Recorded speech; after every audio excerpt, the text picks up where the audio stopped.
ఇక అనుకుంటాం దెయ్యం లేదు కదా అని అనుకుంటే సరిపోయేది. దెయ్యాలు లేవు కదా అన్నాడు. బహువచనం కొట్టాడు అని అవహతి వచ్చి వాడు వెనక ఇంకోటి దిగొస్తున్నట్ట, ఇలా వర్షం దిగొస్తున్నట్ట. విజయపెట్టుకోకూడగా ఈయనన్ను చూడవు కదా అనుకున్నట్ట. చూసే వీడేగా సంకల్పించింది, ఈయన నన్ను కొంపదీసి చంపేస్తారా అని అనుకున్నట్ట. ఆ పైన ఏం జరిగిందో మనకు తెలియదు, ఎందుకంటే చెప్పేందుకు వాడు లేదు కనుక.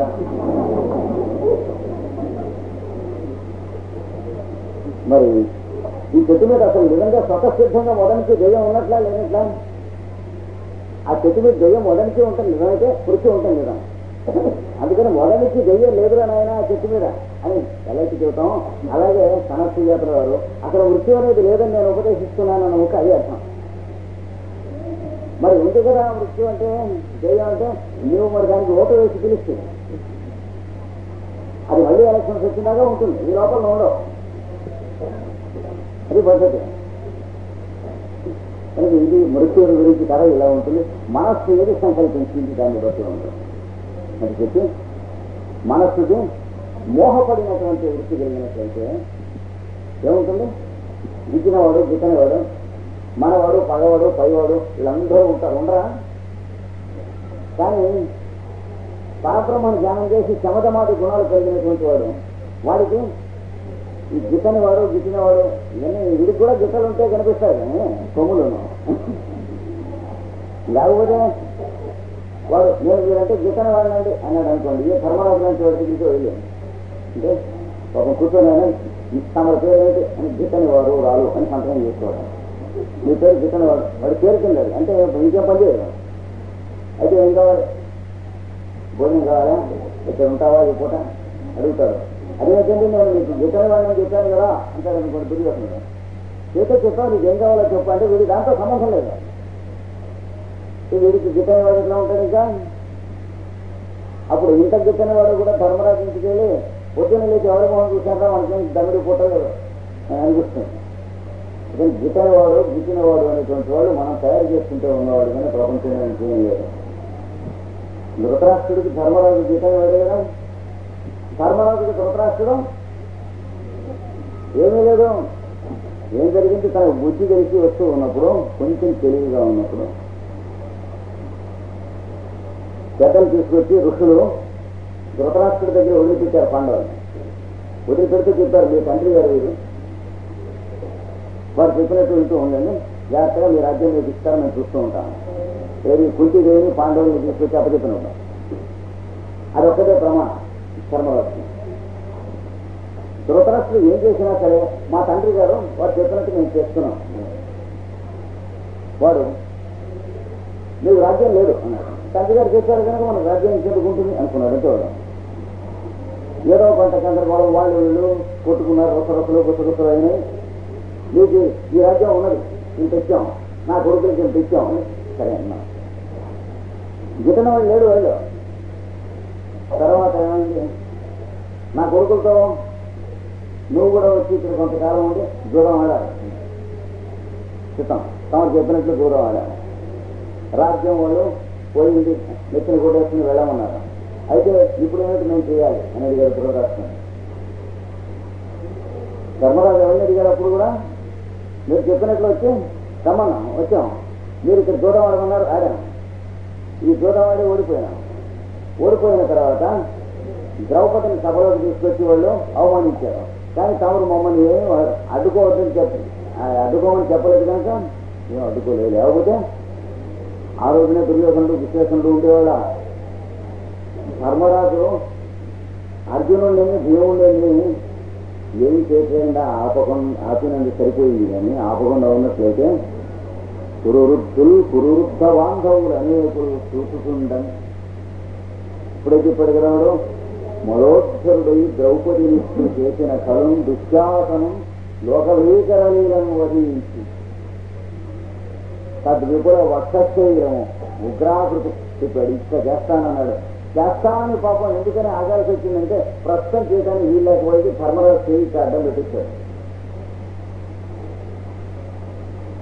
లేకపోతే ద్రౌపది దేవిని సభలోకి రాసుకురావడానికి, చీరలు వలచడానికి కావలసినంత టైం ఎక్కడ ఉండేది? చెప్పడానికి టైం దుర్యోధనుడికి ఎక్కడ ఉండేది, వాళ్ళు చేయడానికి టైం దుశ్శాసనుడికి ఎక్కడ ఉండేది. ఆవిడ వీళ్ళందరితో ఏం లాభం లేదు. ఈ భర్తలు మరి ఈ శత్రు మిత్రాలు ఈ సంబంధాలు నిత్యం కాదు అని చెప్పి పరమాత్మని ధ్యానం చేయటం అనేటువంటిది, ఆవిడకి శరణాగతి చేసినప్పుడు రక్షణ చేయటం అనేటువంటిది, ఆర్తత్రాణ పరాయణత్వం అనేటువంటిది అంత దూరం వచ్చిండేది కాదు. ఎందుకు వచ్చింది ఇంత దూరం అంటే ధర్మరాజు ఆపేశారు. ఎందుకు ఆపారంటే తండ్రి గారు దూరం ఆడటానికి రమ్మన్నారు, వచ్చాం. దూరం ఆడమన్నారు, ఆడాము. ఓడిపోయినాము. అది మనకి సంబంధించింది కాదు. వాళ్ళు ద్రౌపదిని తీసుకొచ్చి అవమానిస్తున్నారు, మనకు సంబంధించింది కాదు. తండ్రి గారు ఏం చెబితే మనం అట్లా అది. అందుకని చెప్పాడు విదుర నీతిలో ఇంతకు ముందు ఈ తెల్లవారుతాన సనస్సు జాతర రాకమూడపు పాపం విదురుడు చాలా నీతిలో చెప్పాడు. ఆయన ఏం చెప్పాడంటే, నువ్వేది చెబితే ధర్మరాజు నమస్కారం చేసి అది చేస్తున్నాడు మొదలుకి, దానివల్లనే నీ కొడుకుని మృత్యు వస్తూ ఉన్నది మెత్తని పూని ధర్మసూది అన్నాడు. వాడు చీకటి కన్ను కనిపించకుండా ఉన్నటువంటి ఘోరారణ్యంలో మబ్బులు కన్నేసేసి చంద్రుడు కానీ వేణెలు కానీ దీపాలు కానీ ఏమీ లేని చోట పక్కన ఏ వస్తువు ఉన్నదో తెలియదు. అక్కడ చెట్టు కింద కూర్చున్నట్టు అవడం, కూర్చుని చెయ్యేసిల్లా తడుగుతుంటే ఒక మెత్తగా ఉంది. అది ఏమిటో తెలియక తడుగుతున్నాడు. పెద్దప్పుడు అక్కడ పడుతుంది. అది పూలం తెలిస్తే ఏమనండి ఇది పని. తెలిసినా గుండె పడి తెచ్చేవాడు, తెలియకపోయినా అది లేచి సంతోషం ఎట్లా తప్పదు. అజ్ఞానం ఎలాంటిదంటే తెలియక అజ్ఞానంలో ఉన్నా చంపుతుంది, తెలిసి అజ్ఞానంలో ఉన్నా చంపుతుంది. అతడు పుణ్యము పాపము నీళ్ళు కలిగాడు. ధర్మరాజు ఏం చేశాడు, ఈ చేసేది ఈయన చెప్పింది రైతా తప్ప అని మన గురించి ఏమి చెప్పాడు. మన తండ్రి గారు చూడడం అడగమన్నారు. చూడడం అర్థం ధర్మం అధర్మం అంటే మంది గారు ఆయించని పెట్టారు. అందుకని నువ్వు నశించేది నీ కొడుకులు కానీ ధర్మరాజుకి ఏమి రాదు, వాడు చల్లగానే ఉంటాడు, నీకు ఆ మాత్రం తెలియటం లేదని మొత్తుకున్నాడు. రెస్పాన్సిబిలిటీ నీదైనప్పుడు నీ ఎంతో వాడు ఉండి ఇదేవాడిని ప్రజలకు కంపు అని అన్నప్పుడు చేసేవాడి మీద వస్తుంది, శుభ్రంగా నీ మీద వస్తుంది. నీ ఇంట్లో వాడు కంపితే వాడు చంపాడో లేదో రుజువు కాకపోతే నిన్ను పట్టుకెళ్ళిపోతాడు. విషం పెట్టి హత్య చేయించాడు ఒకటి చేత తన ఇంట్లోనే. ఒక ఆయన ఎవరో గారు పాపం తన మరదలు భర్త చనిపోయినాడు, పొలాల పని మీద వచ్చింది బావగారింటికి. పల్లెటూరు వెళ్ళి పొలాల పనులు చూసుకుని అమ్మకం చేసుకుని మా చిన్నతనంలో 50,000 రూపాయలు తీసుకుని వచ్చింది మూట కట్టుకుని. మా చిన్నతనంలో 50,000 రూపాయలు అంటే ఇప్పుడు 50,000 రూపాయలు అంటే 50,000 చిట్టుకాయలు అంటాం. 50,000 రూపాయలు తెచ్చి ఇంట్లో బావగారి దగ్గర అట్టి పెట్టింది. మొన్నడు పొద్దున తీసుకెళ్ళి పిల్లలు వచ్చి అప్పచేయడం పెడితే శుభ్రంగా భోజనం పెట్టి వాడు ఎవరికైతే తాంబూలం తెప్పించి ఇప్పించాడో పాపం చనిపోయినాడు.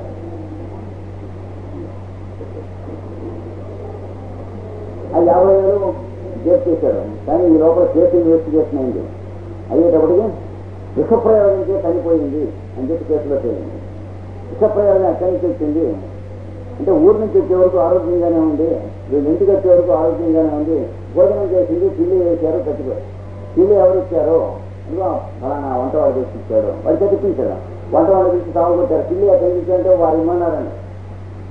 ఎంతసేపు 3 నిమిషాలు సత్యం బయటపడ్డాను. వీడు సొంతంగా ఇచ్చినట్లయితే పిల్లి ఎక్కడి నుంచి కట్టించుకున్న విషయం ఎక్కడ వేయించాడో అడ్రస్ అనేది కాదు, కానీ వాడికే తప్పించాడు. అప్పుడు వాడిని తాగుకొచ్చాడు. ఎక్కడి నుంచి పట్టుకొచ్చాడంటే ఫలానా కోట్లో పట్టుకొచ్చాను.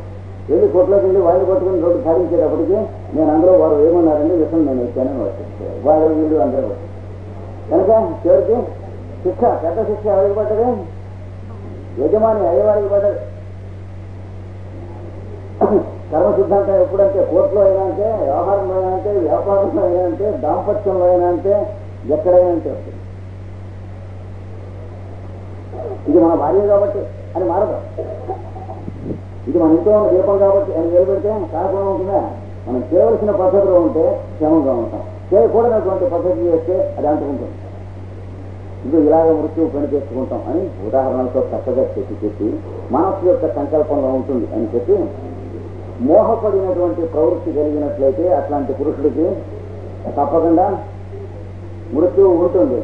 అది లేకుండా ఆత్మధ్యానం చేస్తూ ఉండి కర్తవ్యం నుంచి విముఖుడు కానటువంటి వాడై కానీ ఏది ఆచరించాలో అది ఆచరించడం తప్ప ఏది ఆచరిద్దామని అనిపిస్తుందో అది ఆచరించడం అనే రోగం రాకుండా ఉంటే అప్పుడు వాడి చుట్టూ ఉన్నటువంటి వాతావరణం, కర్మ, కర్తవ్యం అన్నీ ఉంటాయి, కానీ వాడిని కర్మ ఒక కాస్త కూడా అంటుకునేది ఏం లేదు. ఈ మొత్తం చుట్టూ ఉన్న వాతావరణం అంతా కూడాను గడ్డితో తయారు చేసినటువంటి, గడ్డి నానబెట్టి గుడ్డు చేసి దాంతో పులి బొమ్మ తయారు చేస్తే ఆ పులి ఎంత చంపుతుందో ఈ మృత్యువు కూడా అంతేను. ఆ రెండవ వాడికి వ్యామోహం చేత ఇంద్రియార్థంలో ఏందో ఇంద్రియములు వెళ్ళి రమించి దాంతో మనస్సును కూడా అక్కడికి పట్టుకెళ్ళి, మనస్సేమో ఆఫీసర్ కదా, ఇంద్రియాలను గుమాస్తారు. ఇంద్రియార్థాలు చేయవలసిన పనులు, చేయకూడని పనులు, చేద్దాం అనుకున్న పనులు ఈయన అక్కడ ఉంటాయి. 52 పనులు ఉన్నాయి మొత్తం. అదే కర్మముఖలు అంటారు. ఈ ఇంద్రియాలు ఈ ఆఫీసర్ గారు రానప్పుడు అక్కడ కూర్చుని వాళ్ళు చేకాడుకుంటున్నారు ఆఫీసులో. అప్పుడు ఆఫీసర్ గారు వచ్చి ఆయనకు కూడా అలవాటు, ఆయన కూడా దిగారు. ముందు కిటికీలను చూస్తూ కూర్చున్నాడు. ఆఫీసర్ గారు వచ్చారని తెలిసి వీళ్ళు తీసేస్తారు, అందుకని దూరం నుంచి చూస్తున్నాడు. వీళ్ళు ఆడుతూ ఉంటే చూస్తుంటే కాసేపాకి మరి వెనక నుంచి చూస్తూ ఊరుకోలేడు కదా డబ్బు ఉన్నవాడు. చూస్తూ చూసి వెయ్యి జాకీ కొట్టు అన్నట్ట కిటికీలు అన్న వెనక్కి అయ్యో వచ్చేసారు ఆఫీసర్ గారు అని దాచేయకపోతుంటే దాచేయకుండా ఆయన నేను కూడా వస్తున్నాను, ఆయన కూడా దిగారు ఆపాలి. వీళ్ళు ఇంద్రియాలతో మనస్సు కూడా దిగేది 52 పాకముక్కల కింద వాతావరణంలోకి దిగేటప్పటికి సరే ఆడారు. సాయంత్రం 5ంటికి ఆఫీస్ మూసేయాలి కదా, మూసేయడానికి ఆ ప్యూను అలాగే రాత్రి 9:30 అనుకుంటున్నా ఇలా కురిసిపాటు పడుతున్నాడు. ఆఫీసు తెరిచే ఉంది. ఆఫీసు మూసేసుకుని పక్కన ఏదైనా రూమ్లో తగలకూడదు. అయిపోయింది. రాత్రి 9:30 దాకా కూర్చోవాడు. ఇంటికి వెళ్ళి భోజనం చేసి వచ్చి తోడు కొట్టేసుకుని అక్కడే తొంగున్నాడు. వాడి మీద ఇవన్నీ పనిచేయవాడు తీరుడు. ఇంకా వాడు బ్యాకాట్ రాడు. అదేమిట్రా నేను ఇంత మంచి రంగు పట్టు మీద చేతులతో కాడుతుంటే నీకేం పట్టలేదా అని అడిగితే నాకేం తెలియదు బావే అంటాడు. వాడు మోసం వచ్చినటువంటి వాడు వ్యక్తి అర్థం. అంటే వాడికి ప్యాకా లేదు, ఆట లేదు. అది ఏదోనండి కాగితాలు ఉన్నాయండి, అట్టముక్కలండి, క్లాడర్లు అవి పెట్టి కొడుతున్నారండి. ఒక ఆయన గట్టిగా కొడుతున్నాడని అంటాడు. వాడికి అంతకంటే ఏం తెలియదు చేతుల కంటే. వీడు గర్విస్తాడు, వాడికి అంతకంటే ఏం తెలియదు, మనకి ఎంత తెలుసో చూడాలి పండితుడు వాడు. మరి వీడు ఆట మొదలెట్టాక ఆ మర్నాడు ఆఫీస్ తెరిచేటువంటి టైంకి ఉన్నదే ఆఫీసర్ గారి రూములో బల్ల మీద కొత్త పక్కా 2 పేపర్ సెట్లు అక్కడ పెట్టి ఉన్నాయి. అంటే ఆఫీస్ తెరవగానే చేయవలసిన కర్తవ్యం ఏమిటి అంటే ముట్టుకుంటే ఇలాగా ముక్క నుంచి ముక్క అదే దారిపోతున్నాయి. ఇదేం చేయక్కర్లేకుండా నున్నగా పౌడర్ వేస్తే పెట్టున్నాయి కలిపిడిగా. ఆఫీసర్ గారు వచ్చి బాగుంది అని కలిపేసేది ముక్కలు వాడిని రండి అడుగుతున్నాడు. 10 to 5 అయిపోయింది ఆఫీస్. 1 వారం రోజులు అయిపోయింది. అయిన తర్వాత పైనుంచి కరస్పాండెన్స్ రావడం లేదేమిటి, 2 కాగితాలు రావడం లేదేమిటి, అకౌంట్ రావడం లేదేమిటి, ఏదో వెళ్ళలేదు. ఏమి వెళ్ళకపోతే తర్వాత అక్కడికి జీతాలు రాలేదు.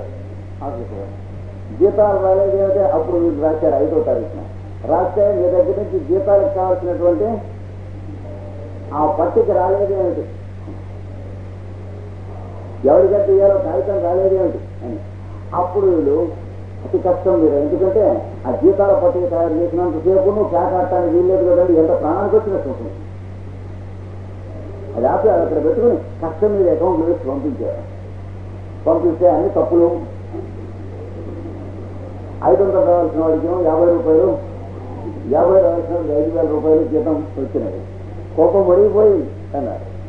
అక్కడి నుంచి వీడు ఇక్కడి నుంచి రాశారు, ఏమిటండి నాకు 5,000 రూపాయల జీతం అయితే 50 రూపాయల జీతం ఇచ్చారంటే కోపం మునిగిపోయింది అన్నాడు.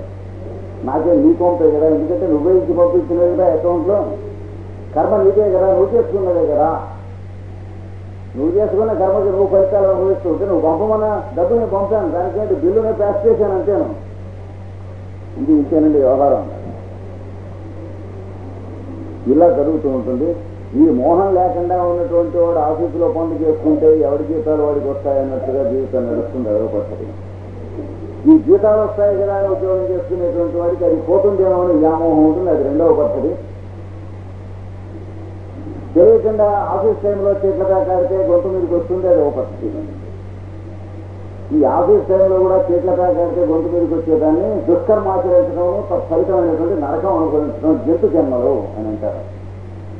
సరిగ్గా సక్రమంగా మన పని మనం చేస్తే జీతాలు సవ్యంగా వస్తాయనేటువంటి దాన్ని సత్కర్మ ఆచరించడం, దాని ఫలం స్వర్గము అనేటువంటి. దీనికి కూడా దుఃఖం కలుగుతుంది. ఎందుకని ఈ ఉద్యోగం ఉంటుందా పోతుందా అని ఏడుపు తప్పదు. జీతం కోసం ఉద్యోగం చేసేవాడు మొహం కుక్కల్లే ఉంటుంది. వాడు చేసేటువంటి ఉద్యోగం వాడు కర్తవ్యం వాడు ఆచరిస్తూ ఉంటే జీతం వాడి దగ్గరికి కుక్కల్లే వస్తుంది. అంతే తేడా. ఉద్యోగం చేసేవాళ్ళు రెండు రకాలు. 1వ తారీఖు గుర్తుండి మిగతా 29 రోజులు పూర్తి చేస్తున్న వాళ్ళు, వాడికి పని మీద ఉండదు దృష్టి, ఆఫీసు మీద ఉండదు, దేని మీద ఉండదు. 1వ తారీఖు మీద జీతం మీద ఉంటుంది కనుక చేసేటువంటి తప్పులు చేస్తాడు. అలా కాకుండా జీతం మీద దృష్టి లేకుండా చేసేటువంటి పని సక్రమంగా తను చేసుకునే వాడికి జీతం తన దగ్గరికి వస్తుంది. ఈ 3 స్థితుల్లో ఉంటారు జీవరాశులు అని చెప్పి అమూఢ వృత్తి అయినటువంటి పురుషునకు ఈ మృత్యువు తృణముతో చేయబడినటువంటి వ్యాఖ్యానంలాగా ఉంటుంది. లేదా వ్యామోహం చెందినటువంటి వాడు తానే ఇన్ని శక్తులు ఉండి మనస్సు, ఇంద్రియాలు, బుద్ధి, చిత్తం అన్నీ ఉండి కూడా గడ్డితో చేయబడిన పుల్లాగా తాను అయిపోతాడో అది వాడిని తినేస్తుంది. అంతవరకు నిన్న మనం చెప్పుకున్నటువంటి సక్రోధలోభౌ మోహవాన్ అంతరాత్మా తవై మృత్యుశరీరే ఏకః ఏవం మృత్యు జాయమానం విదిత్వా జ్ఞానే తిష్టన్న విధేతి మృత్యోః. క్రోధము, లోభము వీటితో కలిసి జీవిస్తున్నటువంటి వాడు నువ్వు ఉండి ఇంట్లో నేను ఉంటాను అని ఉంటాను ఇది లేదు. క్రోధము వాడు ఉంటాను ఇది లేదు. క్రోధం ఎప్పుడైతే ఉందో వాడు ఉండడు, క్రోధం ఉంటుంది. కానీ అంటే మనం పంపులోంచి నీళ్లు వస్తున్నాయి, ఆ నీళ్లు ఉండొచ్చు. అందులో గిన్నెలో నీళ్లు పట్టుకునేటువంటి గిన్నెలో ఎలకలు ఉన్నాయి కొన్ని బిందెలో, అందులోకి నీళ్లు పట్టినాం చూసుకున్నాం. ఎలకలు ఉండొచ్చు, మనం మంచినీళ్ళు ఉండొచ్చు అని అనుకుని అవి తాగుతామా? అట్లా ఉండవు. విషపనీరు అవుతుంది, నీళ్లలో విషం కలిసింది. అంటే విషం ఉండొచ్చు, నీళ్లు ఉండొచ్చు, మనకేమండి అని అవుతారండి. అలాగా క్రోధం ఉండొచ్చు, మనం ఉండొచ్చు. క్రోధం పక్కన ఉంటుంది, అవసరం వచ్చినప్పుడు ఉంటుంది, అవసరం వచ్చినప్పుడు ఉండదు. దాని అవసరం కానీ నీ అవసరానికి ఏం లేదు. నువ్వు దాని చేతిలో తోలుకోమది కుక్క లాంటి వాడు, క్రోధం చేతిలో కుక్క లాంటి వాడైన వాడు ఉండడు, క్రోధం ఉంటుంది. కానీ క్రోధంతో ఉన్నటువంటి వాడికి క్రోధం ఉంటుంది, వ్యక్తి ఉండడు కనుక అది మృత్యువు. అంటే తాను తన్ని మృత్యువుగా బొమ్మగా తయారు చేసుకుని దాని చేత తానే తినబడుతున్నాడు అని చెప్పారు. అలాగే కామం ఉన్నది. కామం ఉంటే ఒక పక్కన ఉంటుంది, ఏదో సదుపాయంగా ఉంటుంది కదా, ఉండండి అంటే మనం ఉన్నాం, మనం ఉండం, ఇంత కామమే ఉంటుంది. కామం కోసం కావాల్సిన పని చేస్తాం కానీ మన కోసం కావాల్సినటువంటి పని చేయటం ఉండదు. అప్పుడు కామం మనని తినేస్తుంది. ఇలాగ మృత్యువు తినేసేటువంటి పద్ధతి మనం తయారు చేసుకుంటూ ఉంటుంది. ఇలా ఎప్పటికప్పుడు పుడుతూ ఉంటుంది మృత్యు. నేను లేదని ఎందుకు చెప్పానంటే, నువ్వు పుట్టించుకుంటే పుడుతుంది, అంతకుముందు లేదు.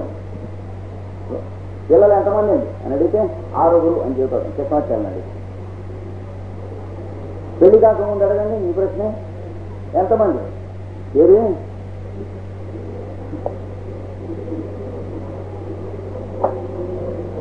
పదవరు చేసి చెబుతున్నట్ట. బాగుంటుంది, ఇవన్నీ సంవత్సరం నాకు పిల్లలు ఎంతమంది చెప్పానట. అది సంవత్సరం రాదు ఏం లేదు. కానీ వీడు అన్నట్ట నువ్వు పోయే నాటికి ఇంతమంది ఉంటారని చెప్పారు.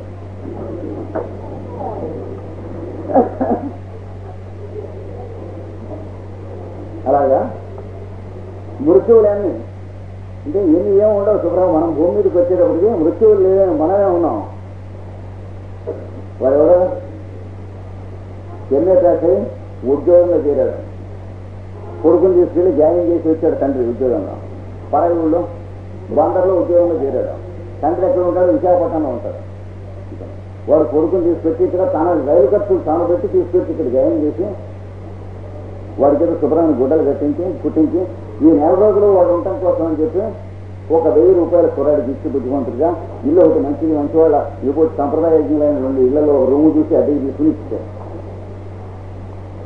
అప్పటికి కొడుకు జీతం లేదు, అప్పులు లేవు. కానీ 1వ తారీఖు వచ్చేటప్పటికి జీతం వచ్చింది, రాని వచ్చింది.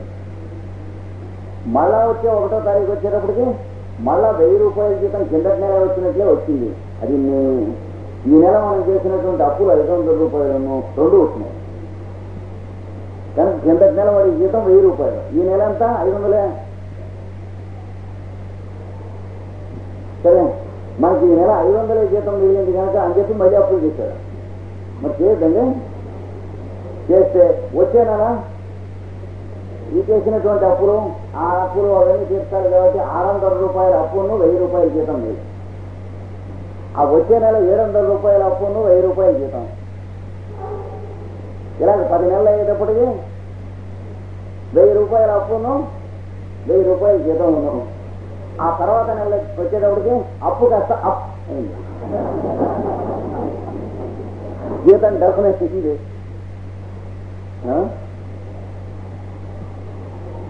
అప్పుడు నేను ఇక్కడ ఉద్యోగం చేయను అని ఉత్తరంగా చేయాలి. ఏం చేత ఇక్కడ బాగుండేది. ఎందుకు బాగుంటుంది? బాగుండకుండా ఉంటాం అనేది 11 నెలలు తయారు చేసుకున్నాడు. సంతానం కలగడం అయితే 10 నెలలే 9 నెలలే, వీడు 11 నెలలు పెంచుకున్నాడు గర్భం. ఇది రుణగర్భం. పెరిగితే రుణం అనే పొరుగు పుట్టారు. పోనీ ఒక్క మాట పుట్టచ్చా? ఈ 10 నెలల్లోనూ ఒకటి చొప్పున పుడుతూ 10 మంది పిల్లల్లాగా పుట్టారు. పిల్లలు పెట్టేశారు రుణం. నాకు బాగుండలేదంటే బాగుంటుంది అనుకుంటుంటే బాగుండలేకుండా అనేది 11 నెలలు తయారు చేస్తున్నప్పుడు ఇవాళ మళ్ళీ కొత్తగా బాగుండమంటే మళ్ళీ 11 నెలలు పడుతుంది. ఒకవేళ వీడు బుద్ధిమంతంగా ప్రవర్తించినా కూడా నేను ఇక దుష్కర్మ ఆచరిస్తాను, సత్కర్మ ఆచరిస్తాను, నాకు ఈ రోజు నుంచి ఈ రుణం లేకుండా పోవుగాక, ఈ రోజు నుంచి రామనామం చేస్తాను, భజన చేస్తాను. లేదా మీరు 2 కూడా నేను రాత్రి ఉతికి వేసుకుని ఇవాళ కట్టుకోమంటే కట్టుకుంటాను. పొద్దునే తెల్లవారుసాన పంపు దగ్గర చన్నీళ్ళు స్నానం చేయమని చేస్తాను. ఈ అప్పుల వాళ్ళు తంతున్నారు. సరిచేయమన్నాడు. ఏదో బాగుపడతాడు అంటున్నాడు కదా. చేసి స్నానం చేశాడు, సంజయ్ చేశాడు, ఆదిత్యుడు రైలు కొట్టాడు, కొత్త సిద్ధాంతం ఇవన్నీ అయిపోయినాయి. యువతలకు వచ్చిన తర్వాత అప్పులు పోయినాయా ఉన్నాయా అని అడిగాడు. పోయినాయినా అన్నాడు. రాముని స్మరించిన కూడా అప్పులు పోకపోతే ఎట్లా అంటే, నువ్వు చేసిన అప్పులు కనుక నువ్వే తీర్చుకుంటానికి కావాల్సిన సద్బుద్ధిని రామనామం ఇస్తుంది తప్ప, నువ్వు చేసిన అప్పులు రాముడు తీర్చేటట్లయితే ఇంకా ఎక్కువ చేస్తావు. రామనామం వల్ల చెడిపోతారు అందరూ. అందుకనే అప్పులు తన తీర్చుకోకుండా రామనామం చేస్తూ ఉంటే రామకీర్తన వాడిస్తాడు. మనకేదో ఉన్న అప్పులు తీరుతాయి కాబట్టి సుందరకాండ చదవడం. ఆంజనేయ స్వామి మన అప్పులు తీర్చడానికి వచ్చినట్లయితే ఆ సముద్రంలో ఉన్న మహా అప్పులు దాటగలిగేవాడు కాదు. వాడికి అప్పులు లేవు కనుకనే సముద్రం దాటాడు. కానీ అప్పులు ఉన్న ప్రతి వాడికి అప్పు తీర్చడానికి వాడు వస్తే వాడి అప్పులు ఎవడో తీర్చడానికి రాముడు దిగాడు. అందుకని జ్ఞానం కలిగినటువంటి వాడు, తెలిసిన వాడు కర్తవ్యాచరణం చేస్తాడు. సత్కర్మాచరణం చేసి పెద్దల వల్ల తరుణోపాయం తెలుసుకున్నప్పుడు ఆ మార్గాన్ని వెళ్తూ ఉండగా ఈ లోపల కూడా ఇబ్బందులు వస్తూ ఉంటాయి. దేనివల్ల వస్తున్నాయి? ఇంతకు ముందు మనం చేసిన బాబుతో 10 నెలలు పట్టాయి కనుక ఈ జీతాన్ని జాగ్రత్తగా తెచ్చుకుంటూ, ఈ ఉద్యోగం పోకుండా భద్రంగా చూసుకుంటూ, ఆఫీసర్ గారికి నమస్కారం చేసి మతస్మరణ చూపిస్తూ ఉద్యోగం చేస్తూ ఉంటే మళ్ళీ 11 నెలలు 1100 రూపాయల అప్పును 1800 రూపాయలు దగ్గర నుంచి 1800 రూపాయల అప్పు 1800 రూపాయల జీతం దాకా వస్తుంది. ఆ వచ్చే నెల 900 రూపాయల అప్పు 1800 రూపాయల జీతం, ఆ వచ్చే నెల 800 రూపాయల అప్పు, ఆ వచ్చే నెల 700 అలా తీసుకోవాల్సిందే. కానీ టైఫాయిడ్ జ్వరం దిగినట్టు దిగాలి. Ladder like increase and decrease. ఇంకో విధంగా ఉన్న ఫలం సబ్నార్మల్కి వస్తే ఇంకా పైకి లేవు టెంపరేచర్ విని మనసు నుంచి కిందికి దింపే చేయాలి. అప్పు మన బదులు మన అప్పులు ఒకటి తీర్చారనుకోండి, ఏమవుతుందో ఎప్పుడన్నా చూసారా? ఏమవుతుందో చూడండి. దానికి పెట్టుబడి ఒక 10-30 వేలు కావాల్సి వస్తుంది. ఏమవుతుందో చూడటానికి ఎక్స్పెరిమెంట్కి.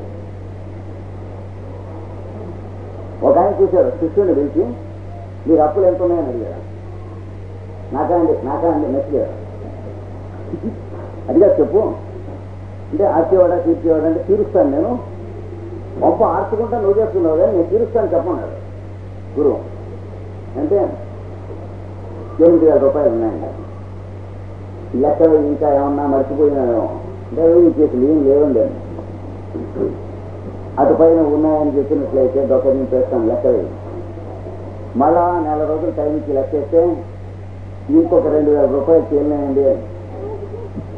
మరి ఇంతకుముందు ఎందుకు చెప్పలేదంటే అక్కడే మీరు తీరుస్తానంటున్నారు, ఉన్నది కాక ఇవి కూడా అక్కడ చెప్పనండి.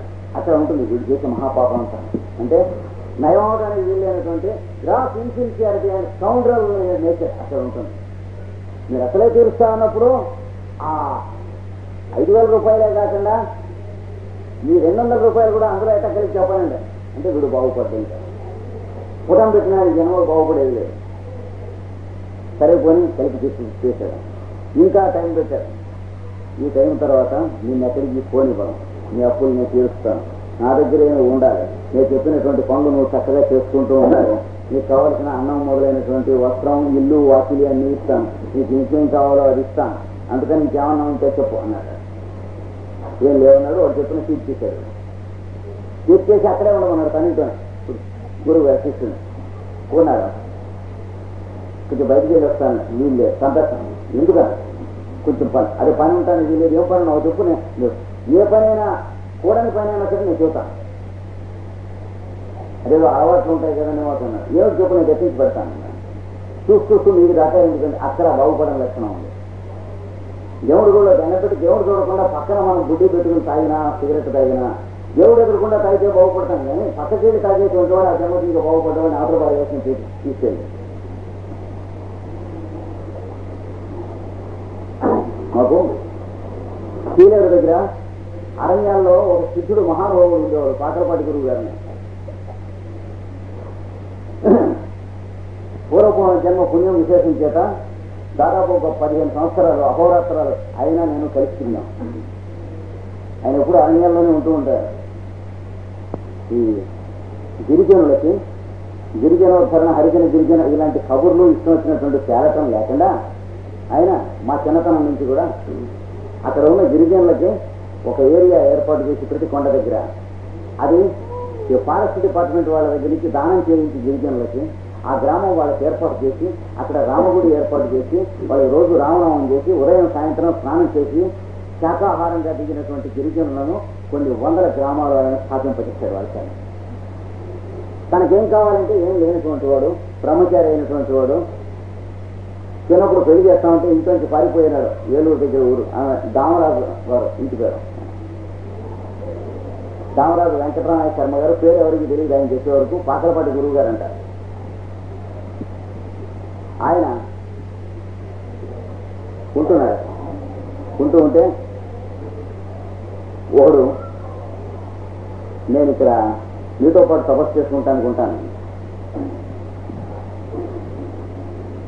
ఆశ్రమం వేయించిస్తాను, అక్కడ నీకేం కావాలి ఏర్పాటు చేస్తాను, మంచం ఇల్లు వాకి బిందె, తర్వాత నెలకి నీకు బండి నడిచిపోవడానికి ఎంత కావాలి, ఉడకేసి తింటానికి ఒక మనిషి ఎంత కావాల్సి వస్తుంది, అన్నీ ఏర్పాటు చేస్తాను. కానీ చేశాడు నీ ఇక్కడి నుంచి నువ్వు కొండకి కిందికి వెళ్తాను ఇల్లు చేస్తాను. అన్నీ ఏర్పాటు చేశాక అప్పుడు దాకా చెప్పలేదు ఆయన. వాడే వచ్చి ఈయన ప్రాధాన్యపడి అడుక్కొని చెప్పారు, నాకు కావాలండి, గడవటం లేదు, ఉండిపోతాను, నాకేమో ఎవరు కావాలి, వైరాగ్య సంపన్నుండి ఏదో కాషాయం కట్టాను. సినిమాలో యాక్టర్ కూడా కాషాయం కడతాడు, లక్ష్మికి నాటకంలో వేషం వేసేవాడు, స్వామిలో వేషం వేసేవాడు వేడు, గడ్డి పులి అన్నాడే, ఇంకా గడ్డిని కాషాయం కట్టడం ఉండదు, గడ్డితో చేసిన పులి అని చెప్పలే. అలాగే అంటే వాడు అలాగే వెళ్ళి నాకు వాడు గడవటం లేదు కనుక ఏదో ఆ పరమాత్మను స్మరించుకుంటూ మీ సాన్నిధ్యంలో ఉంటాను, నాకు ఆశ్రమం ఏర్పాటు చేయండి అన్నట్టు. సరే మీ ఆశ్రమం ఎందుకు, నేను ఆశ్రమం ఏర్పాటు చేస్తానని చేసేసాడు. చేసి అన్నీ చేసి అడుగు ఆశ్రమం అని చూపించాడు. అందులో నువ్వు పడుకునే చోటిది, కూర్చునే చోటిది, ఎవరైనా శిష్యులు వస్తే మాట్లాడే చోటిది, భోజనం వంట వండించుకునేటువంటి చోటిది, ఇది ఏమన్నా చెప్పకూడదు అలవాట్లు ఉంటే అది వెళ్ళి తాగటానికి పాకాలి, ఇది కూడా ఏర్పాటు చేశాడు. చేసిన తర్వాత ఒకటే నియమం, ఇందులోనూ ఉంటా మొదలెట్టాక ఈ కొండ దిగి వెళ్తాను వీళ్ళేది కింది దిగితే తెగేస్తారు ఈ కొండవాడు. వాడు అన్నాడు నేను ఉండను. ఎందుకుంటాడు? మనశ్చాంచల్యం అనేది వాడి ఇష్టమా, వాడి అబ్బసమ్మా, వాడి పూర్వకర్మతో వాడితో పాటు వచ్చింది. బుధాన్ని కోతిని ఎక్కించుకొచ్చినట్టు వచ్చాడు మనస్సుని. అది ఇదే ఎగురుతుండాలి, అది వాడు ఇష్టం వచ్చినట్టు ఎగురుతూ ఉంటుంది. తరా మోహారతి మోహం అనే అరణ్యంలో తిరుగుతూ ఉంటున్నాడు. చెట్టు మీదకి వెళ్ళి చెట్టు నిండా కొమ్మ నిండా మంచి పండు కాయలు ఉంటాయి, జామ పళ్ళు. మహిళలో చనిపోదు. ఆ కాయ తీసి కోతి ఇలా చూసి ఇలా పెట్టి తర్వాత ఆ పై కొమ్మ మీద చేసి అంటుంది. ఆ కొమ్మ మీద ఉన్న కాయ అవుతుంది, తాను ఉన్న కొమ్మ మీద తిని తగలదు. 200 కాయలు పైన